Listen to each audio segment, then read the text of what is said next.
Hello, everyone, and welcome to One Control Port Podcast, episode 194. I'm Benjamin Yoder here today, talking about video games. It's going to be a bit of a longer episode this week. If you don't know, there's a Nintendo Direct this week, so that's a good chunk of things to talk about. And then also there's a few other news stories I want to touch on. But in addition, part of why this will also be lengthy is because I went to a couple of arcades over the last weekend. So I went and played at this one place called Game Nest. That's a local arcade here in Las Vegas, and they have a good mix of stuff. Of older arcade games and newer ones. I say they have a pretty heavy emphasis on Japanese rhythm games for sure. That is a at least a good corner of their area or their location is dedicated to that stuff. But I really sat down and played Silent Scope Bone Eater. Although when I say really sat down and played, I played through it once, kind of thing. It's not like I spent a ton of time on it, but I was able to play it to completion, and that was a fun thing. If you don't know what a Silent Scope is, basically it's it's a arcade machine that has like a sniper rifle controller that's like mounted on the center, and you kind of sit there and like look through a scope, and the scope I assume has a screen on the inside that gives you a zoomed in look of whatever you're looking at on the main screen. And in the particular case of Silent Scope Bone Eater, it's like a portrait screen. I think in the previous systems that might have not been the case, or previous Silent Scopes. I have not played like older Silent Scope games really. I definitely tried them. I've also tried like a Golgo 13 clone of Silent Scope, but I never really committed a lot of time to them. And in the case of Bone Eater, I did have a lot of fun with it. It's got more of like an anime aesthetic than those previous Silent Scope games, or at least the ones I've seen.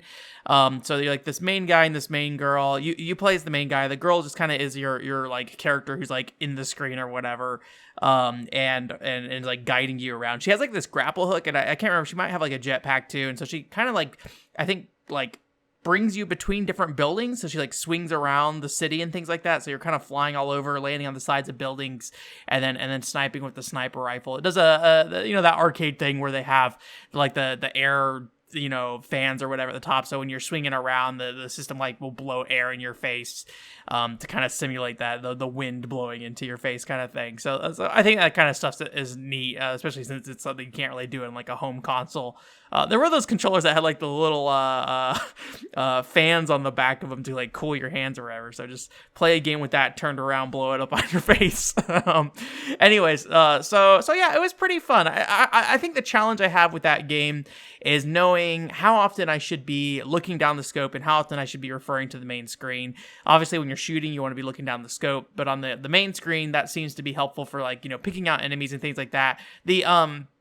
The spotter you have will basically like eventually note where enemies are. So when you're looking in the scope, it'll actually give you an icon to show you like how far a character is and in what direction you need to go to snipe them. But if you want to get like preemptive in sniping them or finding like the secret enemies to snipe around the map, you got to kind of like look at the main screen or whatever. And it can be pretty challenging though, because like a lot of those enemies move around quite a bit. So there's definitely times where you like try to get your scope on an enemy and it's really hard to track them, especially the final boss. The final boss in particular moves around like crazy. And sometimes I found it easier to just use the main screen as like how I shoot enemies, because there is like a cursor on the screen that shows you where you're pointed basically. So I'd line up the cursor and then I'd snipe enemies that way. So it wasn't perfect, but sometimes with some of the faster moving enemies, it just made more sense to try to do that rather than look where they're at on the screen, make sure my cursor's by where they are, look down the scope, dial it in basically, and then snipe them. But yeah, I had a lot of fun with it. I think it was like maybe like 20-30 minutes long. It was not particularly long. Game Nest is like a free play kind of arcade as well, so it wasn't like I had to dump a bunch of credits into it. I definitely died a ton on the final boss, so I'm glad for that. So yeah. I also played a little bit of Taiko Drum Master. It's actually an older Taiko Drum Master machine there. It's got like a CRT in there, and I don't know if this is a case of just how the older systems are built, or maybe this hardware is like old and outdated and just has trouble registering. But it seems like you really have to hit that drum hard for it to register. I played a bit of Taiko when I was in Japan, and I do not remember having to hit the drum nearly as hard as this one does. Requires at least. And thankfully, since it was an older machine, I as I have recently played through Happy Dance Collection, a lot of that music showed up in Taiko Drum Master's like, oh, I know this song. I can play to this song a lot easier, kind of thing. So that was kind of a nice thing. But I didn't spend a ton of time with it. I do have that Taiko game on Switch, so I probably rather focus on Taiko Rhythmic Adventure or something like that. And they also have a couple Bishibashi machines there. I've played that and talked about the one in the past that has like the 4 buttons, so like the 3 colored ones plus the yellow one, and they also have the one with like the green disc that's in the center along with the 2 buttons. So I played a bit of that. Those are kind of like weird little Mario Party kind of things. Speaking of Mario, they actually have Mario and Sonic at the Rio Olympic Games there as well.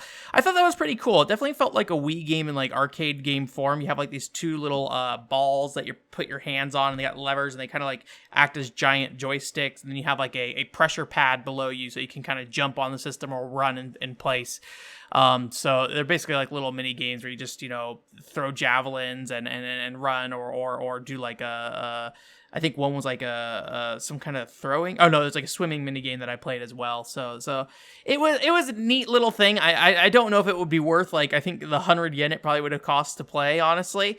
But it was a fun little thing that was a neat. I don't know. I wouldn't invest a lot of time into it, I guess that's what I'm saying. But playing it once or twice and just kind of messing with it, that was kind of fun. And then we also went to round 1, and at round 1, they if you've ever been to a round 1, they have a lot of rhythm games there too. I'd say round 1 has way more fighting games than something like Game Nest as well. There's a ton of machines at the Las Vegas one that just kind of in the entrance, there are rows and rows of fighting game machines with various games on it. Surprisingly, a lot of them are not like set up for 2-player play at all. So it seems like you just kind of are going to be playing against the CPU. I don't know. I don't know the appeal of that in a fighting game environment or an arcade environment, honestly. But I'm not a big fighting game player, so I can't say what the appeal of going to an arcade for a fighting game is. Obviously, I like playing fighting games on my own at home against AI, so it's not a big deal for me. So played a bit of that. I didn't really commit to anything while I was there, to be honest. Unlike like a Silent Scope Bone Eater, there was like another Bishibashi clone kind of thing with like a lever pulley. I played that when I was in Japan, actually, when I was out there. I think I mentioned it in one of the podcasts after I came back from Japan. I played a little bit of Gunslinger Stratos. I finally registered my Nessica card to it, although I looked into it again afterward just to kind of refresh my memory on what was happening with that game server-wise. And so on April 1st, they're shutting the servers down, and there won't be any kind of like multiplayer servers or anything like that. You can just do like the mission mode. I don't know. I assume that the Nessica card tracking stuff won't be there either. I don't know if the mission mode is like something that feels kind of satisfying to play through, or if it's more like an extended trading option. So maybe it'd be worth some time going through all the mission stuff in the mission mode. But yeah, I mean, I would have never been competitive in that game online anyway, so I'm probably not missing out on all that much, even if I just play through mission mode or whatever. Yeah, I played a little bit of that. Finally used my Nessica card. Don't know what else I can use a Nessica card for. I'm sure there are other games, but I have not I've not bothered with that. And there's also a ton of Crane games at round 1. I actually won a figure at a Crane game called, I think they're called like Q Posket or something like that. Something weird. They're like these kind of, I don't know, they're kind of like weird chibi characters that almost kind of like a Disney aesthetic to them to some degree. I don't know, who produces them or anything like that, but I won one for Evangelion for Asuka or whatever. I don't know anything about Evangelion, nor do I care about Asuka, so I just gave it away to somebody else. I didn't really need a weird Asuka figure sitting around my house. And weird, I just mean in form and dimensions of what that character looked like. I posted the picture up on Twitter, so I'll probably just throw it up on screen here at some point. But yeah, it was indeed something. I was thankfully able to get it like pretty early on, so I only spent maybe $4 or $5 in total before I actually got it. But then I played a bunch of other Crane games and probably spent in total a lot more money than that. Crane games are weirdly addictive in some ways. I don't think I would say I love them, but they are just like really handy, fancy things that just fancy, really, really fun little bite-sized bits of entertainment and stuff. So obviously anything you're getting out of there, you're probably going to be spending more money trying to get it out of there than even like buying it. I think literally those Cube Posket figures are at like another store in the mall that round one is in. So yeah, it was a lot of fun. I think the really only takeaway I had at this point is I've been to Game Nest in round one a couple times now, and kind of being like, man, I don't really feel the desire to commit to any rhythm games at like a Game Nest kind of thing. I don't know what it is. It's kind of neat to see the different gimmicks of a rhythm game, but I know I'm not gonna like really dedicate time to one where I have to go to like an arcade to play it probably. That, and I have plenty of rhythm games like around my house or whatever. But I think it's cool that it's there. I just don't know if I ever will fully commit to any sort of rhythm game at one of those places. But I'm also not really the person to get like deep into a rhythm game or a fighting game, honestly. So yeah. Anyways, that was the arcade adventures that I had over the weekend. So in terms of news this week, and I haven't really played that much, honestly, since then, or at least nothing in depth enough for me to really say anything new about. So in terms of news stories for the last week, a couple of small ones here before we get into the Nintendo Direct. If you didn't see, there's a Star Fox Adventures / Dinosaur Planet build that was found for the Nintendo 64. If you don't know, Star Fox Adventures that came out on the GameCube was originally a Nintendo 64 game called Dinosaur Planet, and it was its own original IP by Rare, but eventually Nintendo was like, hey, why don't you make this a Star Fox game, because the main character is a fox, basically. That seems to be the extent of the thought behind it, but who knows, maybe there's more discussions behind the scenes. So this Nintendo 64 build of Dinosaur Planet that got out there is kind of like in between them converting over the game from a original IP to also Star Fox, because the character in the game is Star Fox, but there's still some like graphics in the game that look like the original Fox character that they had beforehand. Like there's like a HUD that appears where the character's face comes down, and that is not Star Fox's face. It's the other Fox's face from the previous game, or whatever he is. I think he was a fox. But yeah, apparently it's like near final, or at least it like content wise it's near final. I don't think it's completable in its current state, but it sounds like from what I was reading on the Twitter thread that was posted below it's somewhere in a position where people could hack it together to be a completable game. Obviously there's like crashing and things like that. It was never fully, it's not one of those cases, or at least as far as I'm aware, it's not one of those cases where they had like a retail ROM built out and ready to go, like in the case of Star Fox 2. But in the case of this, it seems like it's kind of a near final build, and it sounds like it's pretty playable throughout. And I did kind of poke around to stream a little bit, and I haven't played through Star Fox Adventures myself, so it's a little hard for me to say what's different and what's not. But from what I asked about in a stream chat that I was talking to, it sounds like the game is actually pretty substantially different. Some of the mechanics have changed quite a bit. It sounds like Crystal was a character that could basically pair with you throughout the game, where I don't think that's the case in the GameCube release. So I think there's a lot of like things that are very similar, but also mechanically things that are different. Fox has a sword too, rather than a staff. So it's this really interesting piece of I guess you could say history, where we have this like near final 64 version of the game, or at least what was described as near final in the Twitter thread. I don't want to sit there and say that I know that for sure. I don't want to spread false info with that, but a largely content complete-ish version, it sounds like, of the previous vision of this game, although in the case of or in this case, like still kind of transitioning into what would eventually become the final game kind of thing. I would like to play Star Fox Adventures eventually, and eventually if there's like a Dinosaur Planet build that comes out that's more completable, that'd be kind of a neat thing to do. Right now, I think it is only playable through an EverDrive, or at least it is the most stable on an EverDrive, and running it on there.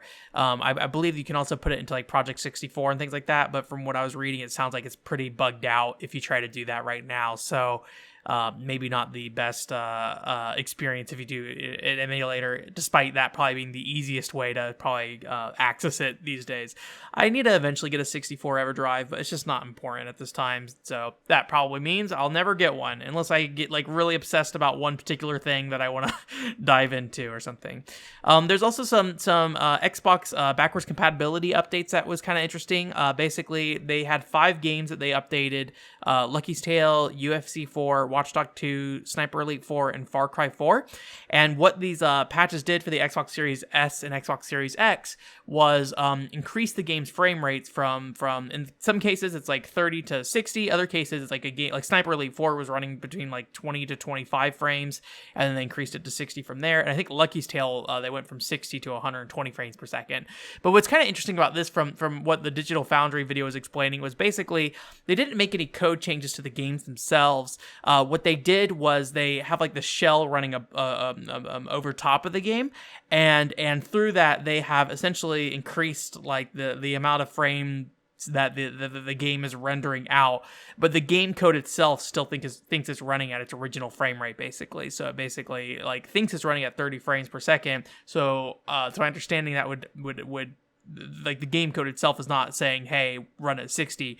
So it's just like the shell that is running over it is basically requesting those additional frames without the game kind of realizing it, which is kind of neat. It's a neat way to do that, and I'll be curious to see how much this gets applied to games in the future. The big thing with backwards compatibility and updates and things like that is that if you have to change the game code, then that requires, having the code to work with, and also, putting development effort into it and things like that. Or it sounds like in this case of the shell, it'll pretty much just basically apply right over the final retail game.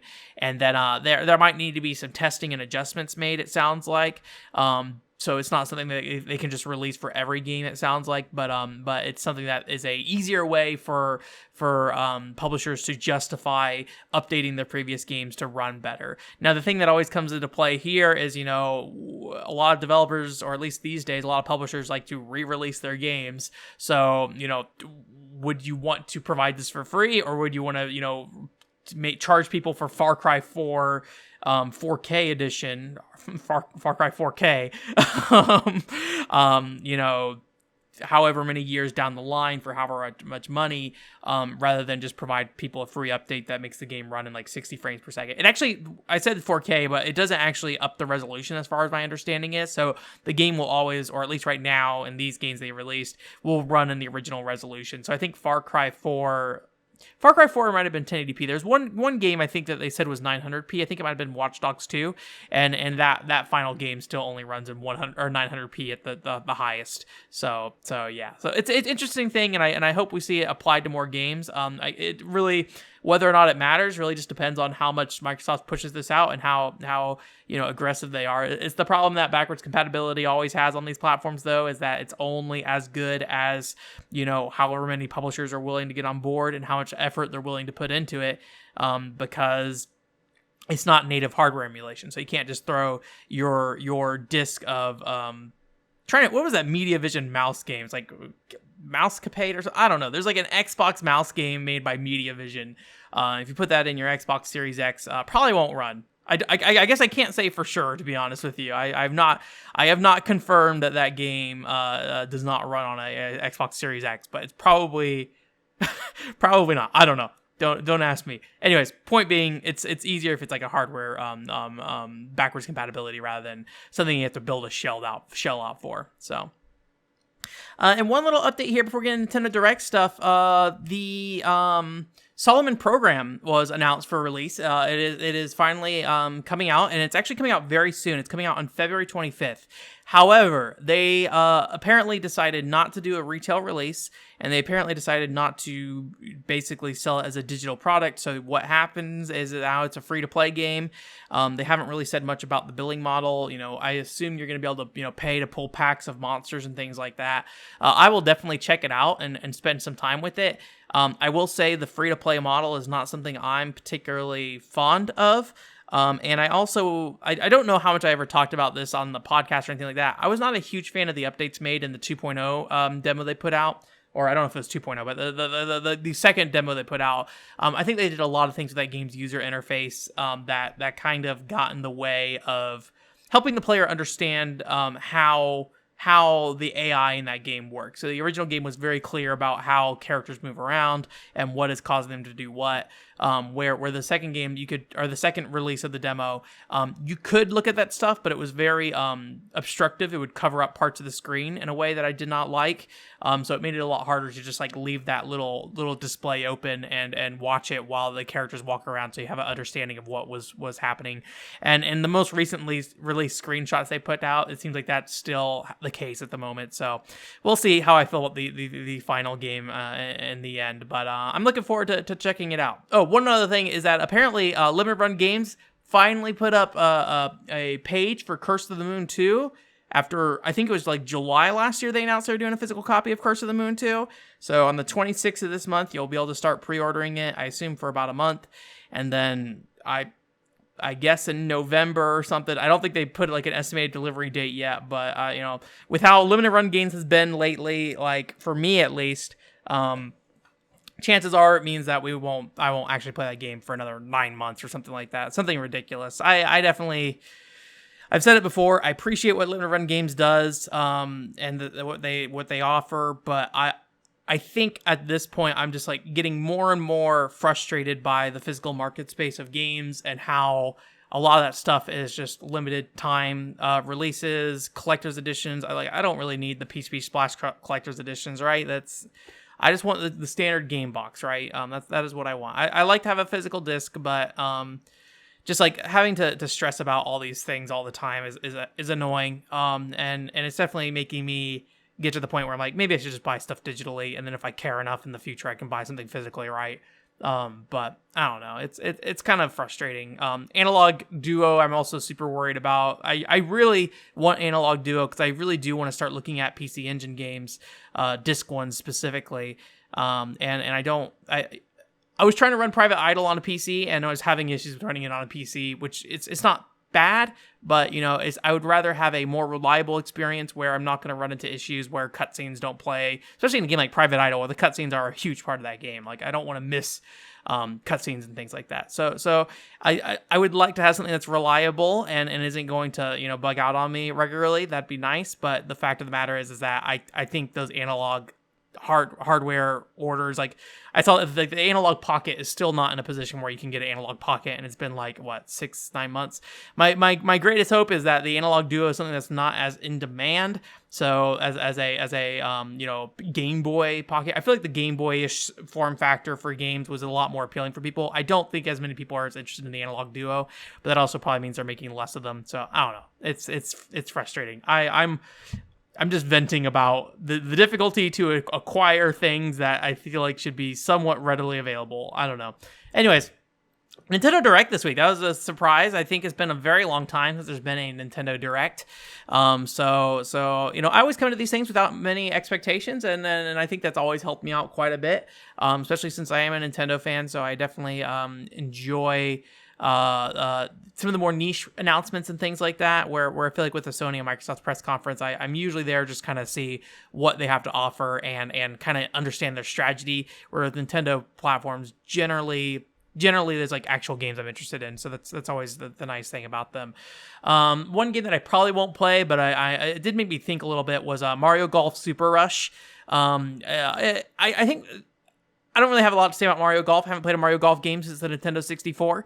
But I will say that I think the speed golf mode looks really cool, which if you haven't seen is like a multiplayer golf mode where basically you golf in real time and you're racing to get to the hole. So everybody's running on the course at the same time. You can pick up items. It looks like you can attack each other or use like speed boosts at the very least.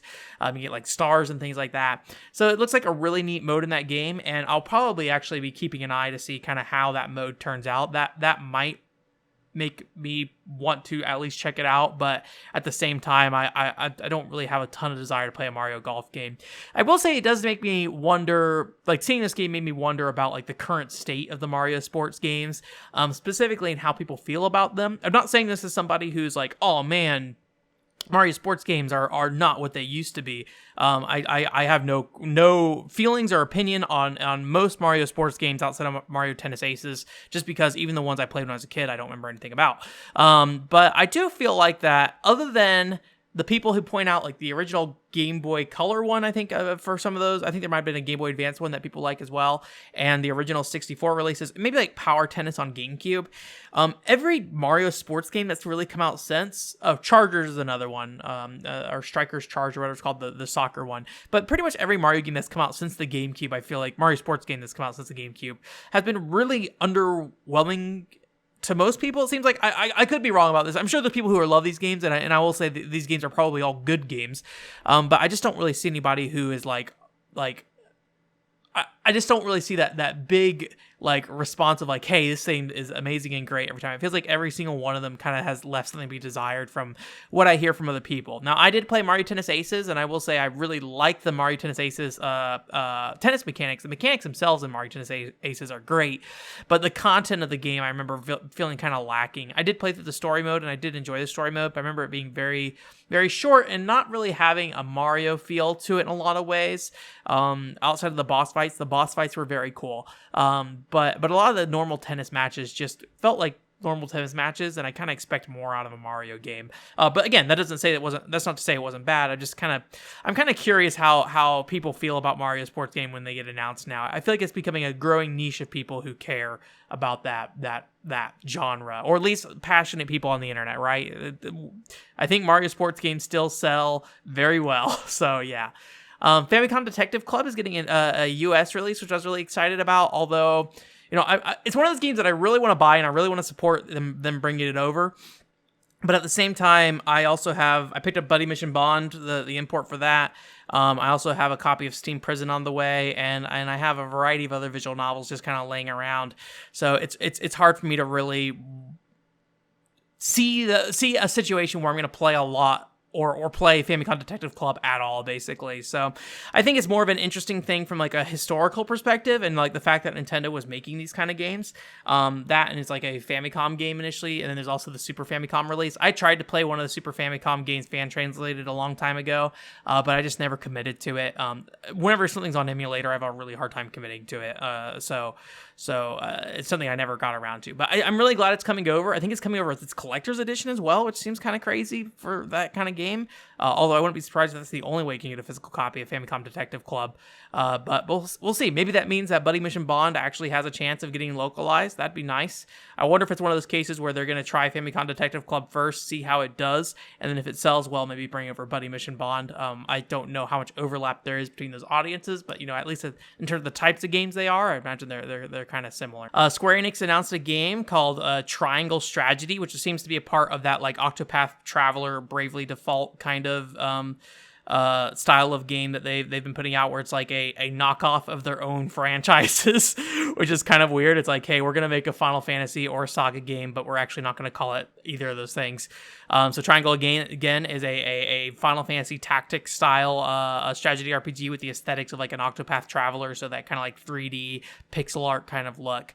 It looks really cool, and I had a friend talk to me about it this week, and it sounds neat. I don't think I'll ever play it. I think if I were to play a strategy RPG, I feel like I still need to play through the original Final Fantasy Tactics, or at least when it comes to Square Enix strategy RPGs. Obviously, I have cases like Sparkling Feather, where I would like to play through Sparkling Feather again at some point on the PCFX, but I wonder if I'm really going to be able to figure that game out. There's definitely a bad ending scenario that I ended up with that game, and I have no idea really how to get to the good ending. So without like some additional resources outside of the game itself, I'm going to imagine I'm going to have a lot of trouble actually finishing Sparkling Feather properly. That, and I have that Fire Emblem style game for the PCFX, Farland Story. So I got enough of those games sitting around that I don't think I'll check out Triangle Strategy, but I think it's very, very cool. I keep wanting to say Triangle Again because I have a Xbox game called Triangle Again, which is like a Xbox visual novel that has a lot of like animated cutscenes and things like that. I have not played that yet because I don't have a way to play Japanese Xbox games, or at least original Xbox games. I have 2 Japanese original Xbox games, I think. Triangle Again, and I think Innocent Tears. Those are the 2 I have, so... and then there's No More Heroes 3 that was announced, or not announced, but they announced the release date for, which is coming out in August. It's really hard to tell, like, from that trailer how that game looks. I think visually it looks very rough to some degree. It's hard to say because like what they're doing that game graphically affects the YouTube streaming compression and things like that. So the game kind of looks like a mess whenever you look at it through a YouTube video. But also I don't really expect it to have a huge budget. So I get the feeling it's probably not going to look amazing. Eventually No More Heroes 3 came out on PS4, or No More Heroes Travis Strikes Again came out on PS4. So I'll be curious to see how long this game waits, but I'll probably pick it up at launch. As much as I complain about Travis Touchdown and how he's kind of evolved as a character, I do like the No More Heroes series a lot. I've enjoyed every single one of those games, so I will definitely pick this one up and check it out in August. Neon White was there too on that stream, and it looked very like It kind of reminded me of like a Killer 7 No More Heroes in terms of tone. It was kind of like a fast-moving first-person action game that was based around like assassins and things like that. I think like you're assassinating demons in heaven or something like that.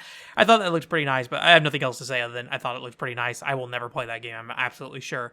And then there's World's End Club, which was announced a while ago. I don't remember if the purpose of this was to announce a release date or something, but I think the thing I kind of forgot about that game that I when I remembered it was like, oh, that's actually a very cool concept. Is it's a game about a death game that's canceled, and like the characters basically are trying to get home after the death game was canceled. So it seems like it has a lot of potential to be like a really fun story and it looks kind of charming in a lot of ways. I don't know if that's like a fake facade they're putting over it. So like when the characters start dying, you're like, oh my god, the cute children are killing each other kind of thing. But I do think that it looks like a fun little thing. I will probably also never play that. They also announced a couple of re-releases for the Switch, the big one being Skyward Sword HD. I'm actually pretty excited for this because Skyward Sword is a game that I think really suffered on the Wii due to the resolution of the system. That game has a really interesting like watercolor look that I think 480p visuals kind of pixelated in a way that didn't look great. So having that thing up and running in HD seems really cool. That game's also very gyro focused. I don't think there were many cases of the pointer being used outside of menus. So it seems like a good fit to kind of adapt to the Joy-Cons. I would assume the Joy-Con gyro is as good as, or not better than the Wii Remote's gyro.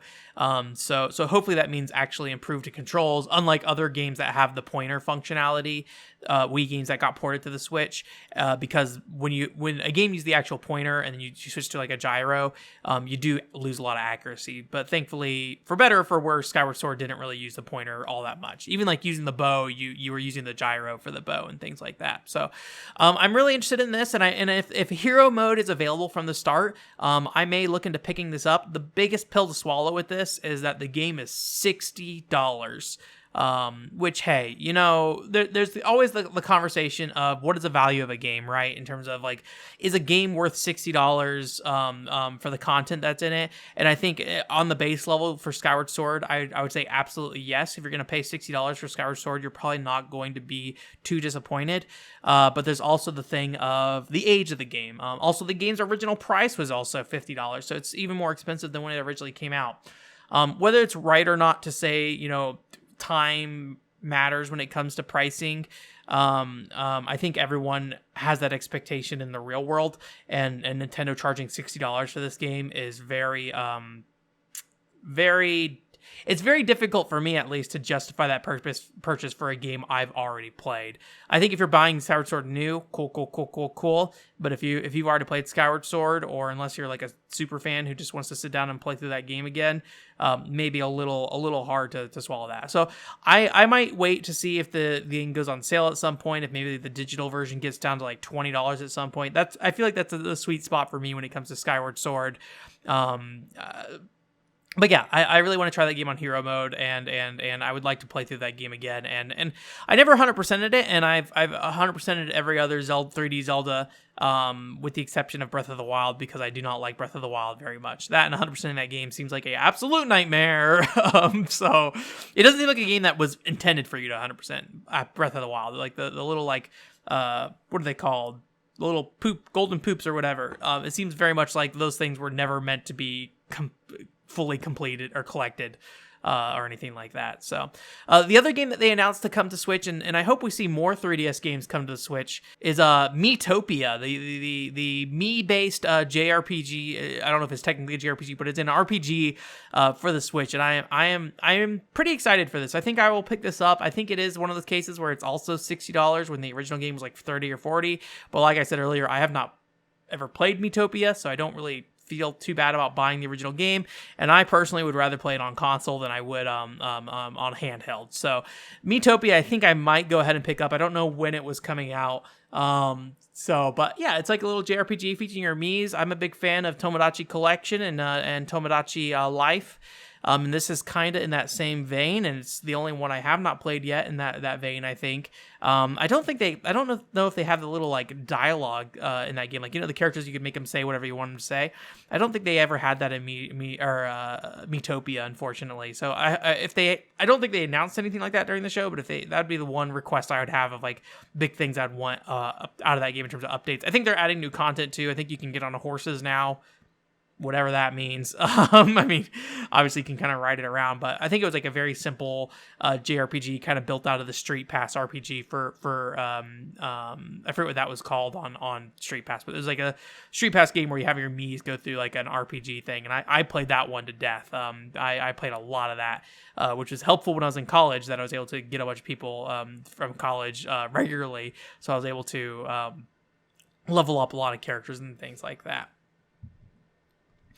And that's pretty much it for the Nintendo Direct stuff that I personally had a lot of interest in. There was Pyro with Smash Brothers. I don't really have anything to say about that. I do have my own feelings about the choice of Pyro, but I think it's kind of whatever. My feelings are kind of whatever. I think Pyro is a good choice of character, or at least the character that makes the most sense from Xenoblade Chronicles 2. And then Pyra and Mythra, I guess, specifically. And then also there was Splatoon 3, but I haven't played Splatoon 2, so I have no real feelings on what Splatoon 3 should be. Anyways, that's it for this week. Thanks for coming. OneControlPort.com is the website. In terms of upcoming content, I played through, or what's coming up next week for casual review is the Tozan RPG, climbing RPG casual review. That's going to be going up. Last week I had the Alleyway casual review that went up, so you can go ahead and watch that right now. But otherwise, this week I'm going to have on Wednesday that Tozan review RPG going up. I went ahead and played through Jumping Flash, the second half of that game on my own, so I'll probably do a casual review for Jumping Flash. And on stream we finished up Industrial Spy Operation Espionage finally. So if you were tuning out of that stream because it was me just reading a guide the whole time, you're welcome to come back. And yeah, so I'll probably be doing a casual review for that too. I have enough feelings about that game. I think it's worth doing a casual review for, so that will be coming up. And then in terms of big content, I'm still kind of debating between Billy Hatcher or the Disaster video being the March video. It's really just going to depend on how they come together, I think. But I do plan to have one of those done in early March sometime. In terms of what's coming up in terms of streams, I've got next week we're doing kind of a variety stream. If you want to have a request, or it's like a request stream basically. So if you want to have me to play a particular game for 15-30 minutes, let me know. I put a post up on the One Controller Port Twitter, basically going through or making a post where you can reply to it with whatever game you want to request. If you request it ahead of time, that means I can more easily set it up and have it ready, rather than if you request it during the stream, it might be a little harder for me to do that. So if you want to request something, go ahead and let me know. There's also a link to my backloggery so you can see what I have. The stream is going to start with Toy Pop though. I think I want to try to finish Toy Pop. I think 44 levels of Toy Pop. I don't think it'll be that long to do that. I think it's Infinite Continues in the Namco Museum version of it, so I should be able to just push through it and get to the end of that game. I think it'll take probably maybe like 45 minutes to an hour, and then we'll switch over to the requested games and start from there. But yeah, that's it for this week. Thanks for coming. Again, OneControlPort.com is the website, and I hope you have a great week. Bye.